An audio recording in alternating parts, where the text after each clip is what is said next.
Assalamualaikum warahmatullahi wabarakatuh.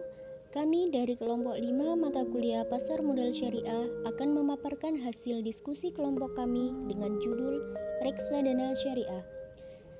Adapun anggota kelompok kami terdiri dari Silvi Ayu Saputri, NIM terakhir 053, Arik Krisdayanti, NIM terakhir 060, Cindy Erlina, NIM terakhir 064, Ayu Nur Hidayah, NIM terakhir 087, Dewi Fatimatu Zahra, NIM terakhir 091.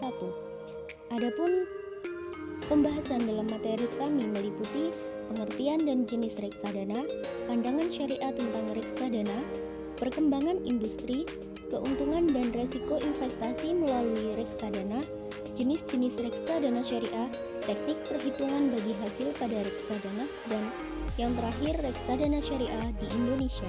Teruntuk materi pertama, pengertian dan jenis reksadana, akan disampaikan oleh Cindy Erlina. Pertama, pengertian reksadana. Reksadana adalah wadah dan pola pengelolaan dana atau modal bagi sekumpulan investor untuk berinvestasi dalam instrumen-instrumen investasi yang tersedia di pasar dengan cara membeli unit penyertaan reksadana.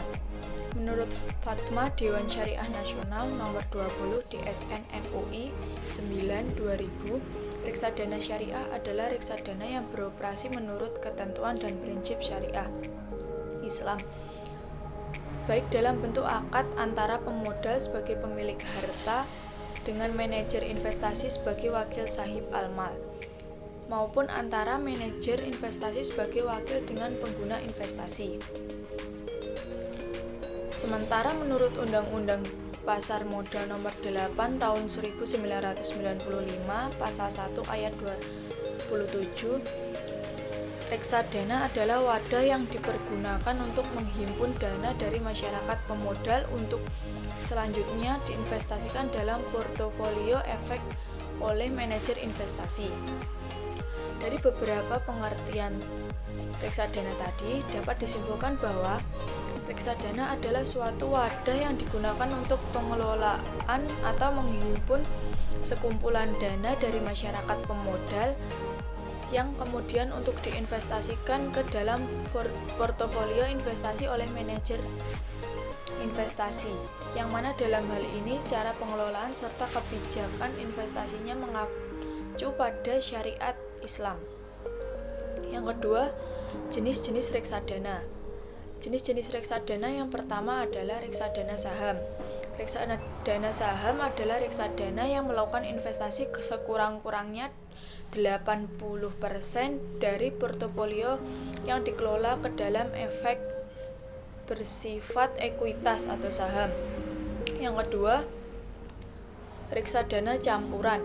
Reksadana campuran adalah reksadana yang melakukan investasi dalam efek ekuitas dan efek hutang yang perbandingannya tidak termasuk dalam kategori reksadana pendapatan tetap dan reksadana saham. Yang ketiga, reksadana pendapatan tetap. Reksadana pendapatan tetap adalah reksadana yang melakukan investasi sekurang-kurangnya 80% dari portofolio yang dikelolanya ke dalam efek bersifat hutang. Yang keempat, reksadana pasar uang. Reksadana pasar uang adalah reksadana yang melakukan investasi 80% dari efek pasar uang, yaitu efek hutang yang berjangka kurang dari 1 tahun seperti SBI dan deposito. Dan yang terakhir, yaitu yang kelima, reksadana indeks.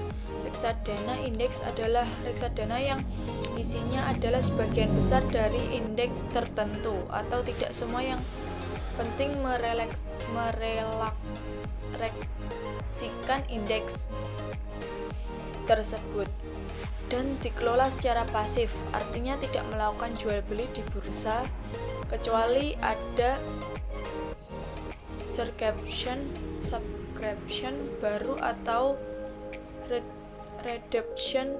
Oleh karenanya reksadana indeks biasanya selisih keuntungan dan kerugiannya sejalan dengan indeks tersebut, atau jika ada selisih biasanya selisihnya kecil. Materi selanjutnya tentang pandangan syariah tentang reksadana dan perkembangan industri disampaikan oleh Ari Krisdayanti. Pandangan syariah tentang reksadana. Reksadana syariah juga sering disebut dengan Islamic Investment Fund atau Syariah Mutual Fund. Merupakan lembaga intermediari yang membantu surplus unit untuk melakukan penempatan dana yang selanjutnya untuk diinvestasikan kembali. Nah, selain bertujuan membantu para calon investor untuk berinvestasi di pasar modal, juga membantu keinginan para kelompok investor yang menginginkan keuntungan dari sumber yang dapat dipertanggungjawabkan secara religius dan tidak bertentangan dengan prinsip-prinsip syariah. Dalam operasionalnya, reksadana syariah juga membutuhkan manajer investasi yang profesional. Nah, manajer investasi ini bertanggung jawab atas investasi reksadana syariah dan harus memenuhi ketentuan yang telah diatur dalam UU PM dan undang-undang yang terkait. Selanjutnya, perkembangan industri. Sejak diluncurkannya reksadana syariah pertama kali, yaitu reksadana Dana Reksa pada 25 Juni tahun 1997, perkembangan instrumen syariah terus mengalami perkembangan yang sangat pesat. Terlebih pada era tahun 2002 sampai dengan pertengahan tahun 2004. Instrumen syariah baik reksadana maupun obligasi dan investasi syariah lainnya mengalami pertumbuhan yang sangat pesat. Kemudian perkembangan reksadana mengalami kenaikan yang cukup pesat. Menurut data statistik bahwa sampai dengan tahun 2003 hanya ada 4 reksadana syariah di mana hanya 1 yang dinyatakan efektif. Sedangkan pada tahun 2004 terdapat sebanyak 7 reksadana syariah baru yang dinyatakan efektif. Dan pada akhir tahun 2004 secara kumulatif terdapat 11 reksadana syariah. Materi selanjutnya tentang keuntungan dan resiko investasi melalui reksadana disampaikan oleh Dewi Fatimatuz Zahro. Untuk selanjutnya, yakni adalah keuntungan dan resiko investasi di reksadana. Nah, berikut beberapa keuntungan investasi di reksadana. Yang pertama adalah dikelola oleh manajer yang profesional.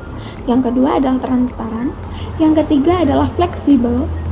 Yang intinya investor dapat memilih dari beberapa tipe reksadana sesuai dengan referensi. Yang keempat adalah murah atau terjangkau.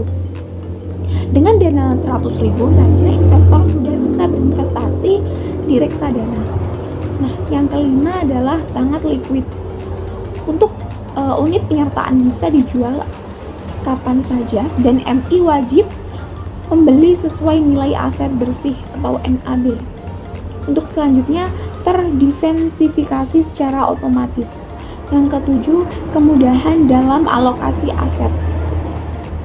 Yang kedelapan, fasilitas pajak. Bila investasi di obligasi, reksadana akan dibebaskan dari pajak atas kupon obligasi.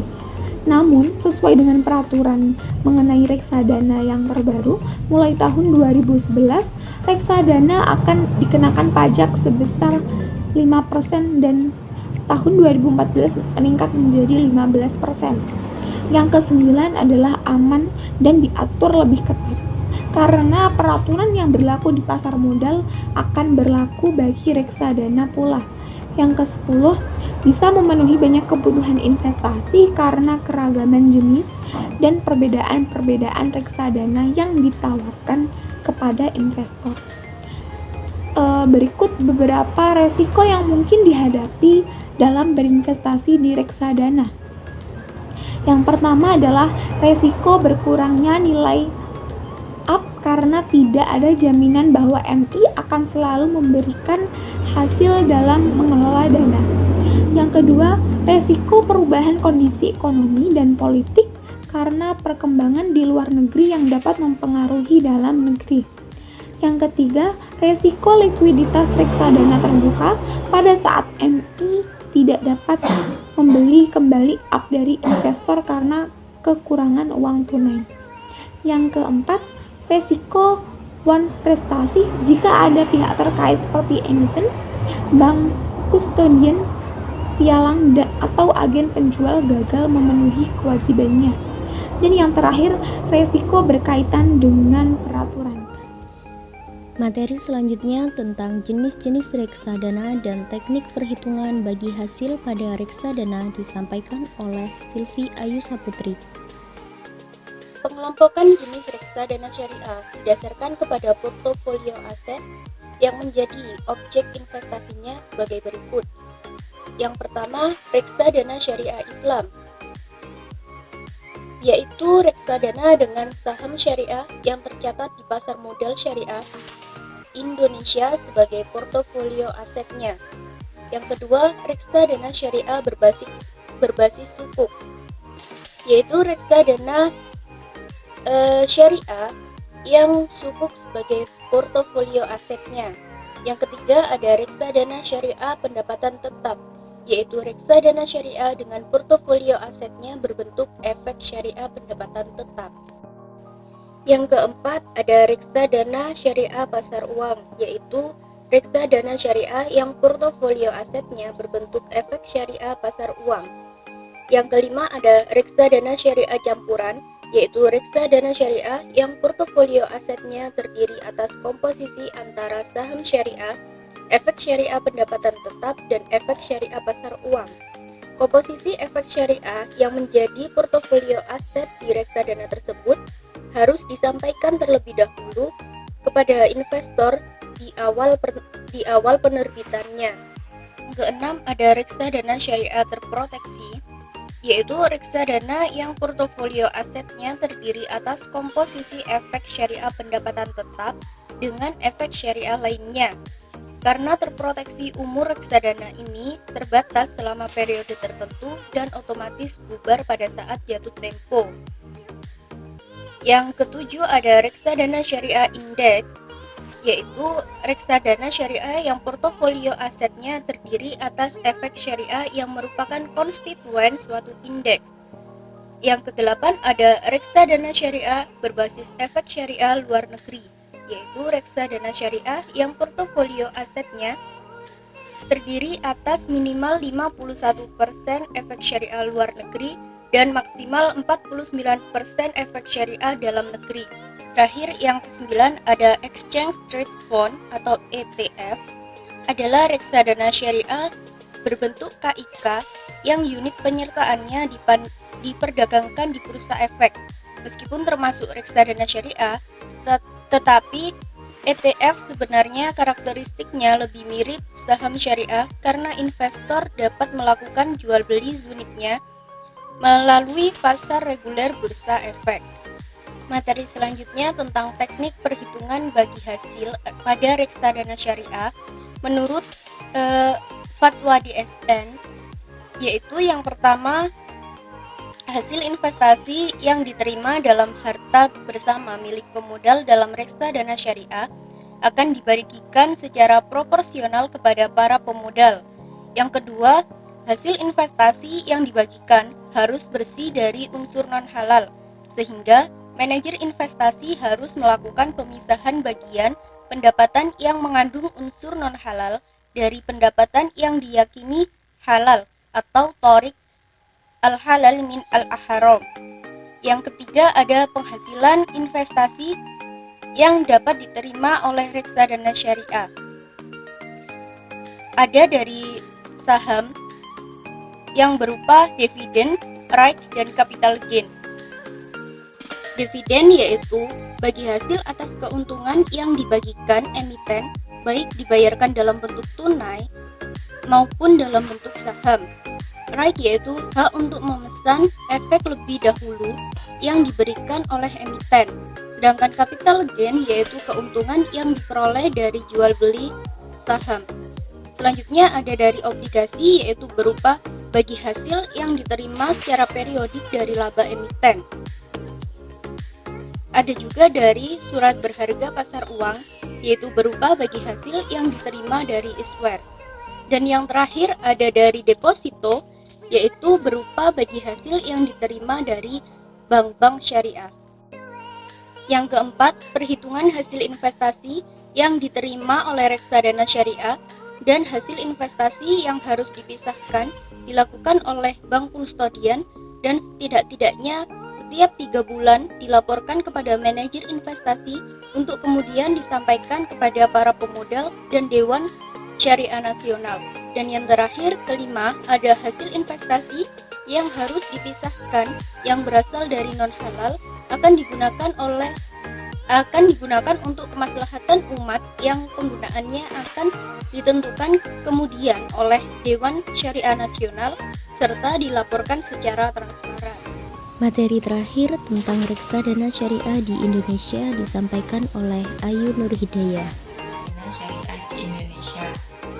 Pertama, pada tahun 1970 ketika Robert Fleming ditugaskan di Amerika, beliau membuka investasi dengan cara mengumpulkan uang dari temannya yang kemudian membentuk The Scottish American Investment Trust pada 1873 yang berlaku sampai sekarang. Setelah itu secara internasional dimulai dengan lahirnya Equity Fund Syariah pertama dengan bentuk amanah funds yang diterbitkan North American Islamic Trust pada tahun 1983.